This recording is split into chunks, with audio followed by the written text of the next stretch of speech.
My childhood was very much predominantly Black and beautiful. I met my first friends in life on the block that I grew up on. We would play outside all the time. We would ride our bikes, jump rope. We would even choreograph dances on the front yard. And if they were a little too graphic, we would practice in the gangway. We would sit on the porch for hours yelling, "That's my car," to each other about the cars that we liked that drove by. We would even go to the corner store every day for cookies, pickles, and chips. I was even best friends with the son of my mother's high school bully. Yes, best friends with the son of my mother's high school bully. This is how close-knit the families were on my block. My grandmother's best friend, Miss Patterson, she lived right next door. And every summer, she would make homemade ice cream and sell them to the kids for 25 cents. I loved her homemade ice cream. And my grandmother, she would round up my uncles and their friends and force them to help her garden. This is what my childhood was like. Beautiful. But this is not the childhood people assume I had when I tell them that I grew up in Englewood. I would start high school and find out what people really thought of Englewood. That it was Black, uneducated, poor, violent, and drug infested. So it was on this block that I was living on when I started high school in 1993.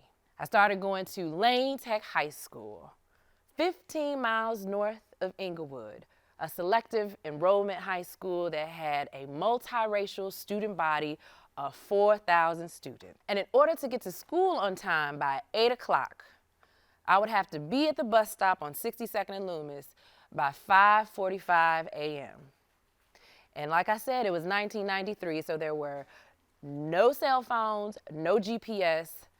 I was listening to my Walkman and looking out the window during my long commute. And this was the first time that I started to really observe that my neighborhood looked so bad compared to the neighborhood that my high school was in. And I didn't understand why.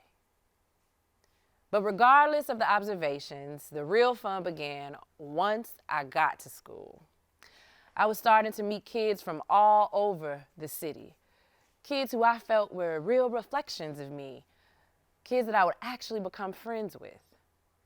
One of those friends was Steve Jakevich. Him and I talked about hip hop all the time. I didn't even know he was a white boy until I found out that his last name was the first knowingly Polish name that I would be saying.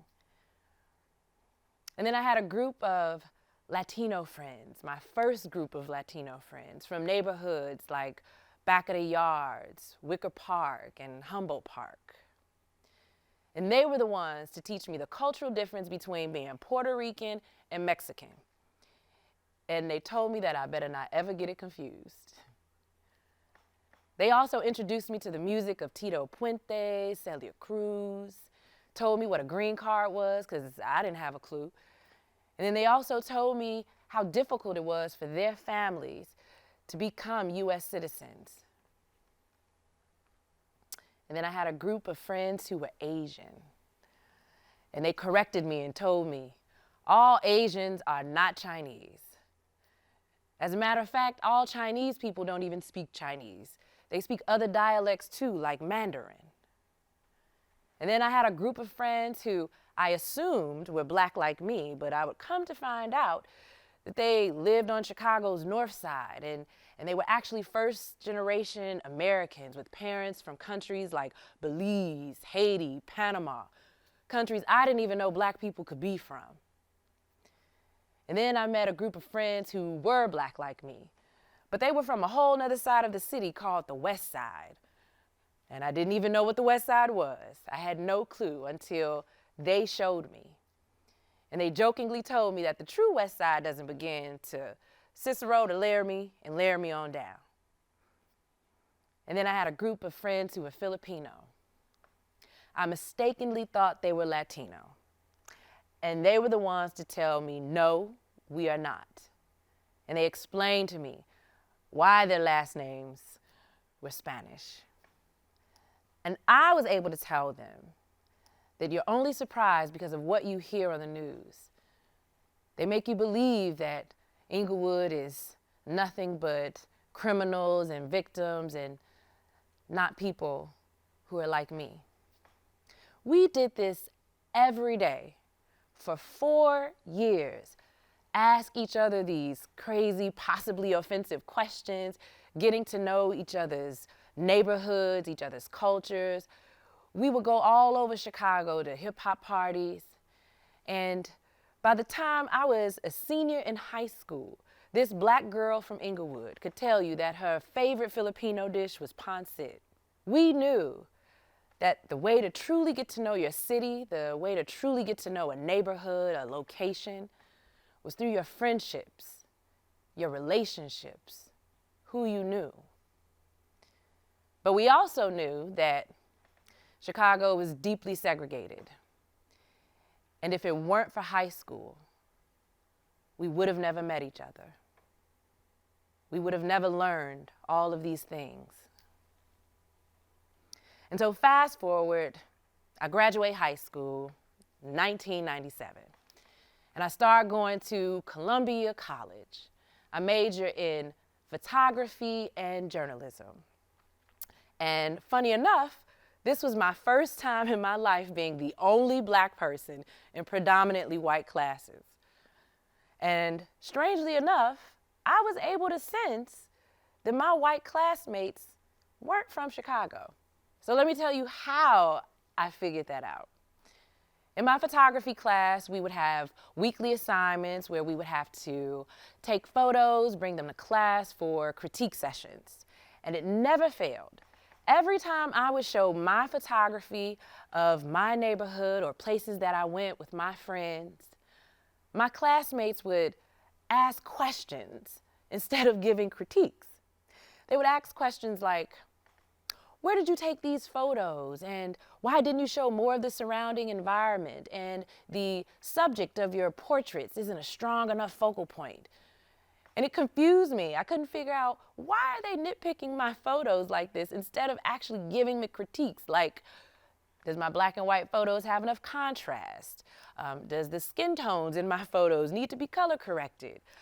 Is there a better aperture that I could have selected? And then it hit me. I realized that their questions had more to do with what they weren't exposed to than my photography. Their questions revealed that they had never gotten to know someone who looked like me or from the neighborhood that I was from, let alone actually go to a predominantly black neighborhood. But me, I had friends, white friends, from all over Chicago. Albany Park, Andersonville, Rogers Park, Lincoln Park. And I knew that my white classmates weren't like my white friends. I knew that my white classmates didn't even reflect all white people. But to them, I personified black people. And so if Chicago's systemic segregation can seep into our social network and influence who we get to know, who we don't get to know, questions that we ask them, then just maybe we have the power to decide to get to know people from different neighborhoods, to ask questions, and possibly disrupt systemic segregation.